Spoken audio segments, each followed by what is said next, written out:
আগামীকাল প্রথম দফার বিধানসভা নির্বাচন। তার আগে লাভপুরে ডিসিআরসি কেন্দ্র থেকে ভোটের সামগ্রিক নিয়ে যাচ্ছেন ভোট কর্মীরা। রাত পোহালেই আগামীকাল বৃহস্পতিবার রাজ্যের একাধিক জেলায় রয়েছে প্রথম দফার বিধানসভা নির্বাচন।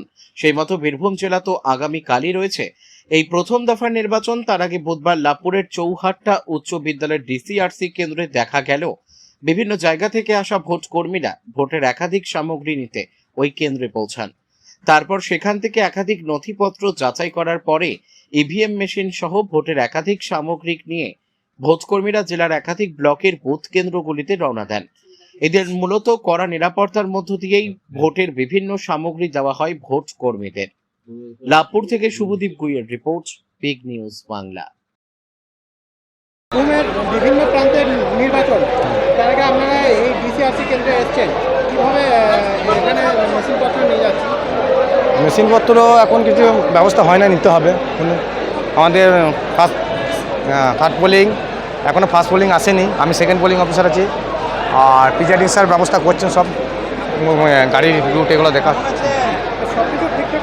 আমাদের তো মানে বাস ইয়ে দেবে, এখানে লোকালি পড়ছে, সিবি চুয়ারটা সিবিতেই পড়েছে। অসুবিধা তো আছেই। অসুবিধা হচ্ছে যে আমাদের রিজার্ভ লাগবে 1265 অনেক ভোটার, তার মধ্যে ফার্স্ট পোলিং ছিলাম নেই, একটা রিজার্ভ দরকার। আমার আরও এক স্টাফ লাগবে। হ্যাঁ, কিছুটা আতঙ্কিত ভয় তো লাগছে, কারণ এখানে নতুন পরিবেশটা। লাভপুর হলে ভালো হতো। এই আরসিডিসিটা চৌহাট্টা হাই স্কুল না করে লাভপুর শম্ভুনাথ কলেজ করলে আমার এটা ব্যক্তিগত মতামত, কিন্তু মাইন্ডে নেবেন না। লাভপুর একটা স্ট্যান্ডার্ড জায়গা, বিডিও অফিস সব আছে, এখানে করাটা উচিত হয় না। আমার নাম মনোজ শাহ, প্রান্তিক, বোলপুর। আগামীকাল বিধানসভা নির্বাচন, তার আগে আপনারা এই ডিসিআরসি কেন্দ্রে এসেছেন, মালপত্র নেওয়া হয়েছে? হ্যাঁ, মালপত্র সমস্ত কিছুই নিয়েছি। এই গরমের মধ্যে বুঝতেই তো পারছেন কীরকম অবস্থা, মানে আমাদের বাঙালির বৈশাখ মাসের গরম যেটা বলে, আর এপ্রিল বলার দরকার পড়ে না। সমস্ত কাজকর্ম, গণতন্ত্রের উৎসবের কাজ আমাদেরকে করতে হবে। এই ডিসিআরসিতে আমরা এখন আছি এই গরমের মধ্যে, সমস্ত কাজ যাতে সঠিকভাবে কাজ করতে পারি, নির্ভুলভাবে কমপ্লিট করতে পারি, তার জন্য আমরা সচেষ্ট সকল ভোটকর্মী এবং আমাদের যারা কোঅপারেটর আছেন তারাও সবাই অ্যাক্টিভ। ধন্যবাদ। ইভিএম মেশিনপত্র কি নেওয়া হয়েছে? হ্যাঁ, আমরা মেশিনপত্র সমস্ত কিছু নিয়েছি, কিছুটা জিনিস চেক করে নেওয়া বাকি আছে, সেগুলো একবার ভেরিফাই করে নিচ্ছি। কোথায় আপনাদের কেন্দ্র?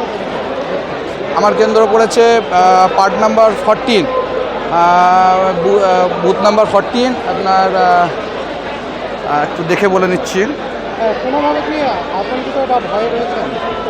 না, সেরকম কিছু ব্যাপার নেই। আমরা ইলেকশন কমিশনে যেরকম তৎপরতা দেখছি তাতে আমরা খুব খুশি।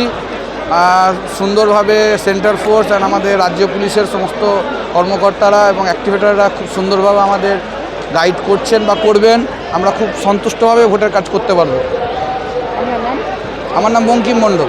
কোথা থেকে আসছেন? আমি রামপুরহাট থেকে আসছি।